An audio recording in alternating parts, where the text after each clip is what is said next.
الحمد لله رب العالمين والعاقبة للمتقين والصلاة والسلام على سيد الأنبياء وأشرف المرسلين أما بعد فأعوذ بالله من الشيطان الرجيم بسم الله الرحمن الرحيم.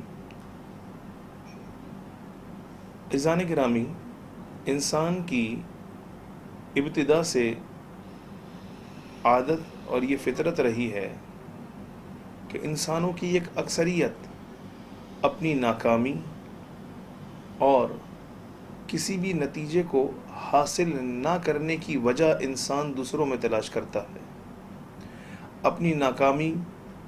اور کسی بھی منزل کو نہ پانے کا انسان اپنے آپ کو ذمہ دار قرار نہیں دیتا. ہمیشہ وہ اس کا الزام دوسروں پر ڈالتا ہوا نظر آتا ہے کہ میرا یہ کام فلاں کی وجہ سے نہیں ہوا، میں یہ چیز فلاں کی وجہ سے حاصل نہیں کر سکا، فلاں نے ایسا کر دیا تو ایسا ہو گیا، فلاں وقت کے اندر چونکہ یہ کام کیا گیا ہے لہٰذا یہ کام اس طرح ہو گیا. کثرت کے ساتھ ہمارے ارد گرد اس طرح کے لوگ پائے جاتے ہیں جو اپنی خامیوں اور اپنی ناکامیوں کا بوجھ دوسروں اور اپنی ذات کو چھوڑ کر دیگر اشیاء پہ ڈالتے ہوئے نظر آتے ہیں. اسی عادت میں سے ہماری ایک عادت یہ ہے کہ ہم اپنے اوپر آنے والی تکلیفیں، پریشانیاں اور اپنے اوپر آنے والی مصائب و آلام یا دنیاوی طور پر پیش آنے والی مشکلات، ان کا بوجھ ہم کبھی اپنے وقت پر ڈال رہے ہوتے ہیں، کبھی اس دن پر ڈال رہے ہوتے ہیں، کبھی صبح جس کا چہرہ دیکھا تھا اس کے اوپر اس کا الزام ڈال رہے ہوتے ہیں کہ آج صبح تو میں نے اس کا چہرہ دیکھ لیا اس لیے آج میرا سارا دن خراب گزرا ہے. دوسرے لفظوں میں کہیں تو ہم کبھی کسی وقت کو منحوس قرار دیتے ہیں، کبھی کسی جگہ کو ہم منحوس قرار دیتے ہیں، کبھی کسی خاص جانور کو ہم منحوس قرار دیتے ہیں، کبھی کسی مہینے کو منحوس قرار دیتے ہیں. اس کے پیچھے ہماری وہ عادت اور فطرت ہے کہ اپنی ناکامی کا ذمہ ہم اپنے کاندھوں کے اوپر نہیں ڈالتے، اپنی ذات کو چھوڑ کر دوسروں پر ڈال رہے ہوتے ہیں. اسی میں سے اسی سلسلے کی ایک کڑی آج کل فی زمانہ جو بہت سارے توہمات اور ضعف الاعتقادی ہمارے درمیان بھری پڑی ہے، اس میں سے ایک اس کا پہلو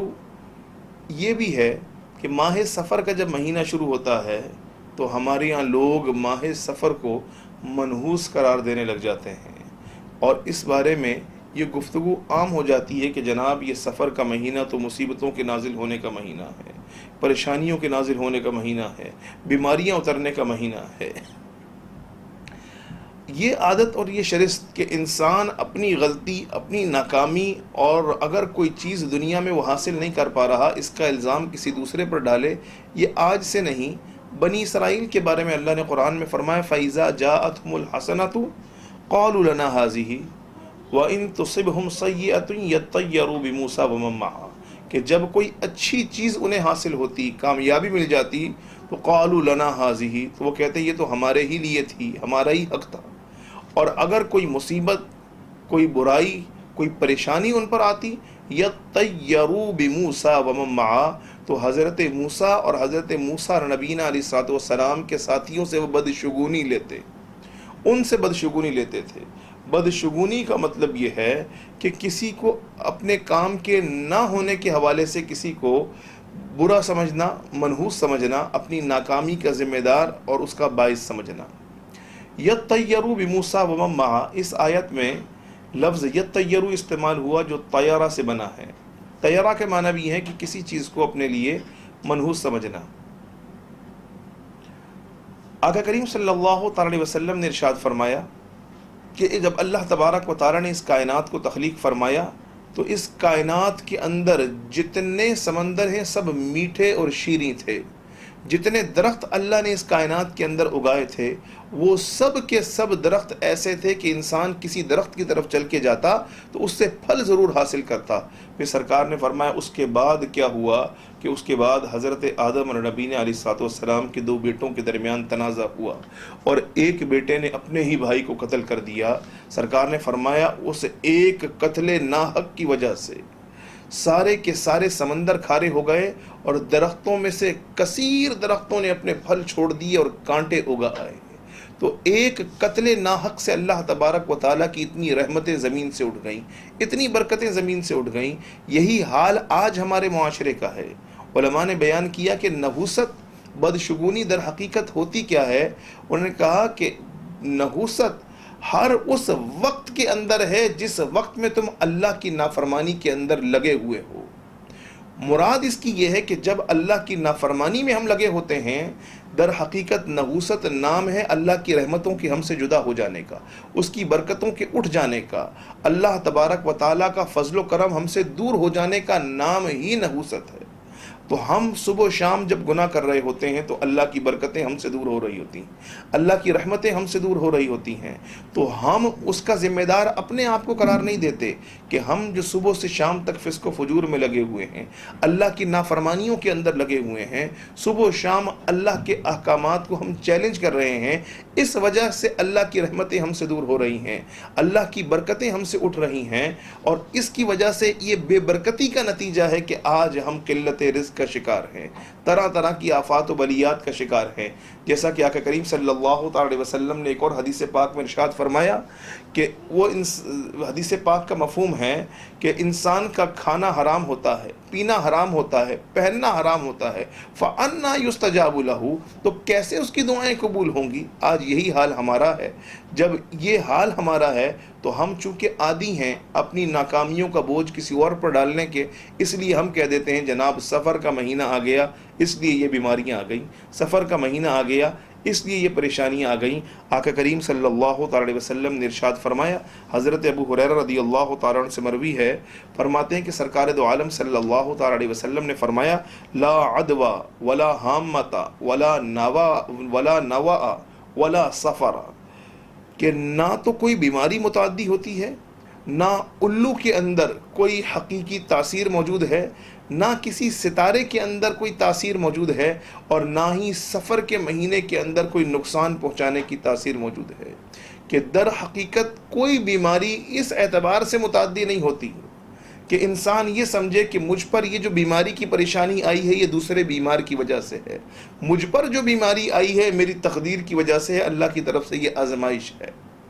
اسی طرح سرکار نے فرمایا کہ ولا حامۃ، الو کی کوئی حقیقت نہیں ہے۔ زمانہ جاہلیت کے اندر لوگ الو سے بدشگونی لیتے تھے اور الو کو منحوس سمجھتے، اور کہتے ہیں کہ ہمارے مردے جب مر جاتے ہیں تو ان کی ہڈیاں گل سڑ کر یہ الو میں تبدیل ہو جاتی ہیں، یہ جہاں جا کر بولتا ہے وہاں پر نحوست آتی ہے، ویرانی آتی ہے، وہاں پر پریشانیاں اور مصائب و آلام آتے ہیں۔ اسی طرح لوگ ستاروں پر یقین رکھتے تھے، تو سرکار دو عالم صلی اللہ علیہ وسلم نے فرمایا کسی بھی معاملے کے اندر ستارہ کوئی اثر رکھنے کی صلاحیت نہیں رکھتا، اور پھر سرکار نے فرمایا ولا سفرا، اور سفر کے مہینے کی بھی کوئی حقیقت نہیں ہے کہ سفر کا مہینہ آئے گا تو لوگوں کے احوال تبدیل کر دے گا، سفر کا مہینہ آئے گا تو لوگوں پر پریشانیاں لے آئے گا، سفر کے مہینے سے آنے سے لوگوں کے اوپر مصائب و آلام سفر کا مہینہ لے کر آئے گا، اس کی کوئی اسلام کے اندر حقیقت نہیں ہے۔ حضرت علی المرتضیٰ رضی اللہ تعالی عنہ جب خوارج کے ساتھ جنگ کرنے کے لیے نکلے تو لوگوں نے کہا کہ حضور آپ خوارج سے لڑنے جا رہے ہیں، یہ وقت ابھی لڑائی کے لیے مناسب نہیں ہے،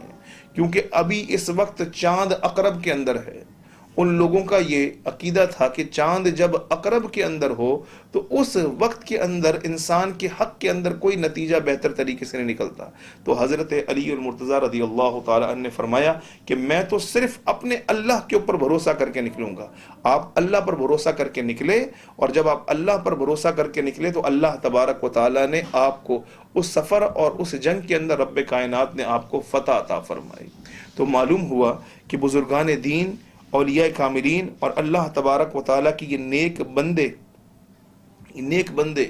یہ ان بد عقیدگیوں اور ان بد اعتقادگیوں کو اپنے لیے کسی بھی طرح سے اپنے لیے پر تاثیر نہیں سمجھتے تھے۔ تو ہم سرکار دو عالم صلی اللہ تعالی وسلم کی شریعت کو فالو کریں، آقا کریم صلی اللہ تعالی وسلم کے فرامین عالی شان کی روشنی کے اندر اپنی زندگی کے صبح و شام کی منزلوں کو طے کریں کہ سرکار نے یہ واضح طور پر ارشاد فرمایا کہ نہ سفر کے مہینے کی کوئی حقیقت ہے، اسے منحوس سمجھنے کی کوئی حقیقت ہے، نہ الو کے اندر کوئی حقیقت ہے، اور نہ ہی کسی ستارے کے اندر کوئی اثر کرنے اور تاثیر کرنے کی کوئی حقیقت کسی ستارے کے اندر موجود ہے، اللہ تبارک و تعالی سے دعا ہے کہ رب کائنات اس حوالے سے جتنی ذوف الاعتقادی ہمارے لوگوں کے درمیان بری ہے، رب کائنات ہمیں اسلام کی روشنی میں، فرمان مصطفیٰ صلی اللہ تعالی علیہ وسلم کی روشنی میں اسے دور کرنے کی توفیق رفیق عطا فرمائے۔ وما علینا الا البلاغ المبین۔